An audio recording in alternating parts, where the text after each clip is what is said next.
Okay, I did another one of these recordings, but admittedly it was for a test stream because I was having technical issues for Spawn Trap during our live stream reactions for Gamescom. I just wanted to make sure everything was working, and admittedly that probably wasn't the best way to do this video. So I don't know if I'm going to end up redoing that video now after watching the second video, but we do these podcasts called Hit Pause MCU where we talk about stuff in the Marvel Cinematic Universe. We discuss the recent shows and movies and what's in the news, and just overall discussions, because we're big nerds. But it's becoming increasingly difficult for us to get together to talk about this stuff as new episodes come out for these Disney Plus shows. And I'm working on trying to get better at that because I've asked a few people to join on the podcast discussion, so you might see some new faces soon. But since we can't really get together once a week to try to discuss what our theories are, what's going on in these episodes and what's happening. And I don't like to do like live stream reactions because, to be honest, I set aside time every week to watch these shows with my brother. Actually, we had like a big like group thing. I think it was around the time WandaVision was around, so it was during COVID. We couldn't get together, so we did like live stream Discord calls and stuff like that. But eventually it's progressed, and now really it's just an excuse to hang out with my brother and his wife, and we just watch these stuff and just geek out about them and talk about them personally. But one, I can't really film that stuff for content, and two, I wouldn't really want to, and trust me, they're not interested in being in any sort of content. So really my choice is to do after watch thoughts. But I also think doing this kind of gives me an excuse to rewatch episodes and maybe look for things maybe I might have missed or stuff that I've seen referenced online that I didn't catch, which is definitely the case with this episode. So rather than wait for our podcast discussion to really talk about what's going on, my intention is just to watch the episode all the way through, record myself doing so, maybe pause the videos at moments to bring up something, to really give my individual thoughts as if I were to bring them up during the podcast. So that way I'm not giving my thoughts as basically I've watched the entire series and I'm trying to reflect, well, how did I feel about that first episode, not knowing what happened in the last episode? Because now I get the actual mindset. I don't know what's going to happen in the next episode, so these are my thoughts watching the episode as it happened. Hopefully that makes sense, and I don't know, hopefully these videos are worth doing. I'm going to test them out with She-Hulk. I really wish I did this with Miss Marvel, because I'm much more a fan of Miss Marvel, and I really love that show, and I was looking at the different references and sort of the comics inspiration and all that stuff. Whereas She-Hulk, I don't know a whole lot outside of crossover stuff I've seen her in for Avengers, the Fantastic Four, so I am a fan of the Hulk as a character. But I don't know, I'm interested in the show. I like it so far. There's some stuff I'm critical about that I think everybody's critical about for the show. Although, now that I'm saying that, I'm not as critical as the annoying critics. I don't know really what to call them. You know what I'm talking about, though. The review bombers. The real, like, misogynistic ass. Anyways, let's continue. I'm not too sure how everybody feels about the fourth wall breaking, because I haven't really seen a lot of people talk about it, and maybe that's a good thing.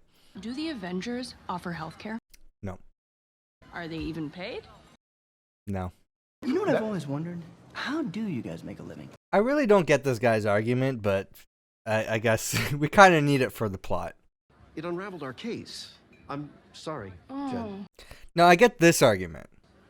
No, Jen, I'm sorry. I have to let you go. I don't get that part. Her saving a jury of people from one freak random supervillain bursting through the wall like the Kool-Aid Man. Oh yeah! Here comes Kool-Aid! Constitutes her needing to be fired because she's a liability. Like a famous lawyer. There's gotta be like who's that guy who's always like representing the New York and Harlem villains in the Netflix shows? Like, is that guy too much of a liability? So this is the scene where I honestly, I glanced over. I didn't even notice. And I've seen social media posts about Wolverine and how there's a Wolverine teased in She-Hulk, and it confirms that the X-Men are in the MCU and all that stuff. And so I was like ready for like a big Wolverine, like straight in your face mention. But instead, we got this little blurb on a website. Which, okay. So I was like, I had a character spoiled for me. We watched the show, and I'm like, we're watching, like, there's got to be an end credits, right? I'm like, yeah, there has to be, because I was waiting for this reference for this character, and it didn't come up. And we watched the end credit scene, and they looked at me and they're like, what character did they choose? I'm like, I must have missed it. I don't know what we missed, but we missed something obvious. But it wasn't very obvious. But there's a few things to note about in the screenshot here. And the first related article there is what everybody is talking about. Man fights with metal claws in bar brawl. Now everybody's saying this confirms Wolverine and the X-Men are in the MCU. First of all, probably. But second of all, it doesn't confirm that. You might be saying, Till, who else has metal claws in the Marvel Universe? Well, there are quite a few. I think this is an obvious indication that Wolverine is in the MCU, and this is a pretty big reference that he is. And maybe this will be brought up in the future. I honestly think Marvel has been taking the approach, if it's been established before in a film, we don't need to reiterate the origin story. So I honestly don't know how they're going to handle Wolverine, especially now. It seems like how they're handling mutants and mutation in the MCU is it's just starting. Like there's some sort of event that happened, maybe the snap, that kind of triggered this mutation. Although I kind of want to see them go the government-created mutants path that the Ultimate Comics went towards, because I kind of see that fitting into the MCU. But I don't know. For me, the big thing about X-Men in the MCU is where if they want to introduce this as these mutants are coming about now, they're trying to modernize X-Men in the same way they've done several other characters in the MCU, including Spider-Man and some others, where they're taking a different approach on how they're handling the origins. 3 characters come up to mind immediately when you start bringing up that theory. Wolverine is one of them. Wolverine has a long history. He can heal himself. He doesn't die. He's been alive for a very long time. That's a very interesting aspect of that character, which I don't know if that fits well for the MCU with how mutants are established or not established so far for the MCU. Because if mutation starting now, or recently, I don't know how his healing factor comes into play if he hasn't been alive since Captain America's time or earlier. And maybe he just got the adamantium skeleton now. I don't think they're going to rip every kind of story from the Fox's X-Men universe. They might have a different approach to how they want to have Wolverine's origin told or not told in this universe. The other 2 are the big ones, Charles Xavier and Magneto. I have no clue how they're going to introduce either of these characters, especially Magneto, because the age of the character and his historical importance for the origin and what kind of, makes that character important in the comics and relevant. I don't know if Magneto's going to be, leading a rebellion at his age right now. I think if Magneto exists in this universe, they're going to drastically change his origin story.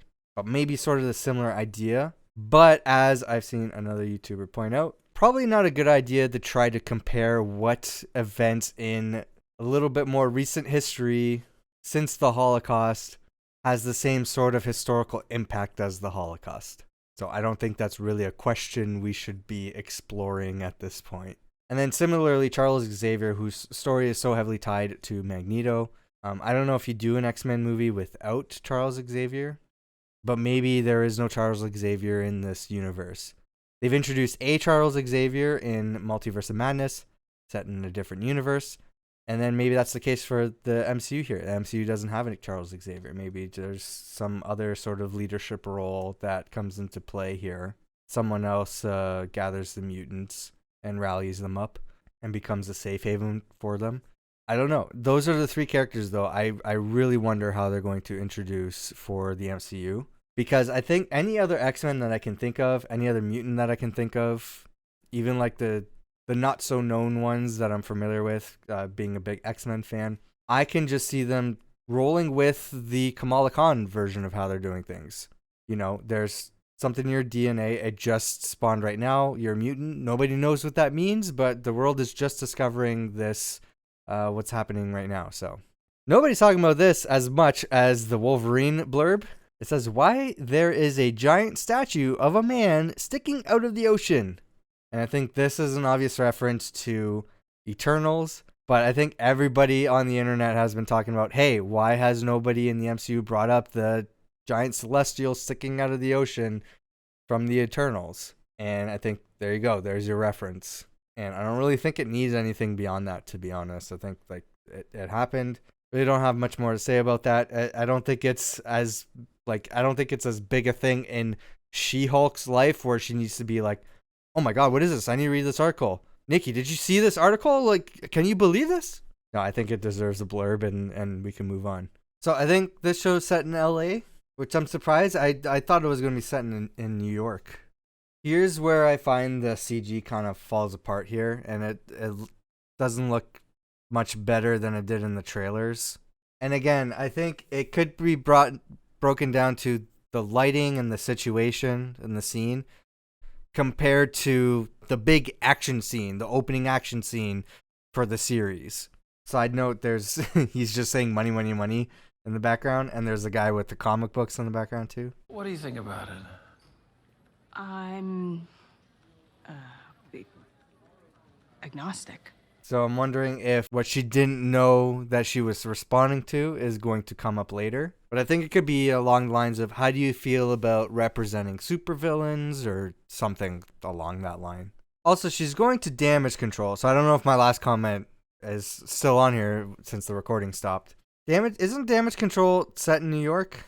Like, I don't think this is the same prison that the clandestine from Miss Marvel were in, because it's different places, right? She's in LA and that department was in New York. Or maybe I'm mistaken or I missed something.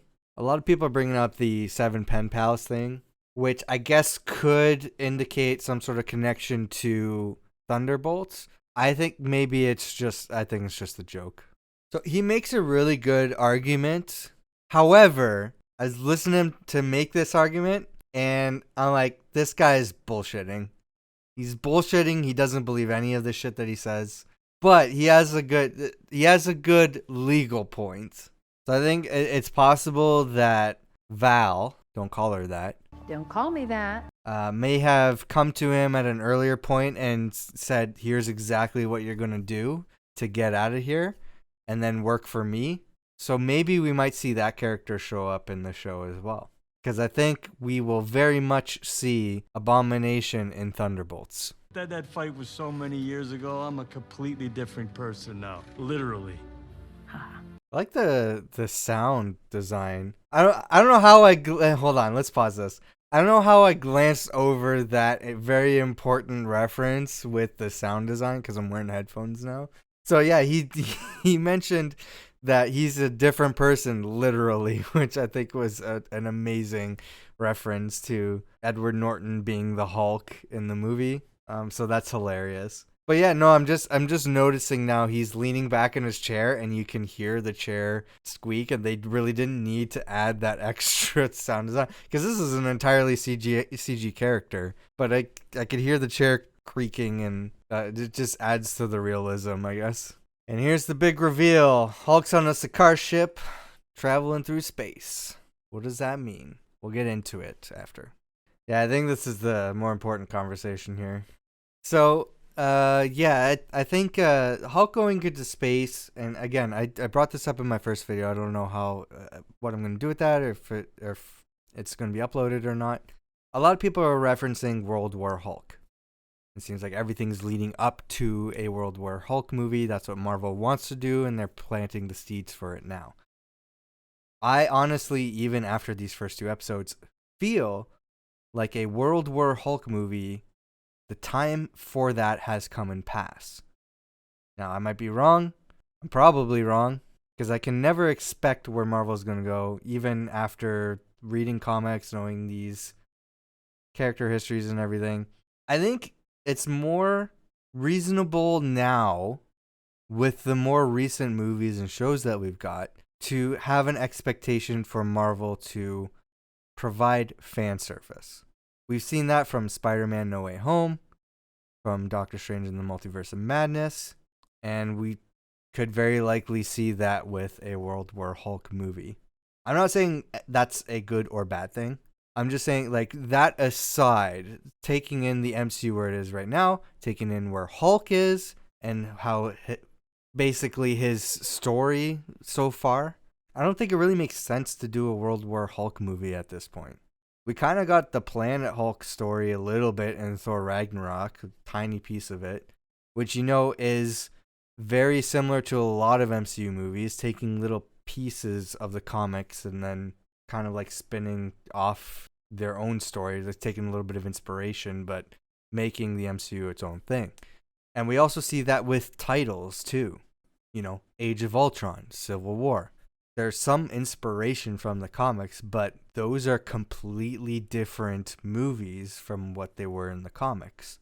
And I think that could be the same for World War Hulk. Even if Marvel wants to decide to do a World War Hulk movie with that title, I don't necessarily know they're going to go the comics route for that. I don't know if that makes sense. I think they might try to do it their own story. But there is a rising internet outcry to dumb down the Hulk. And I don't know, we've had several movies with the Hulk that people want. I think we could just watch those movies.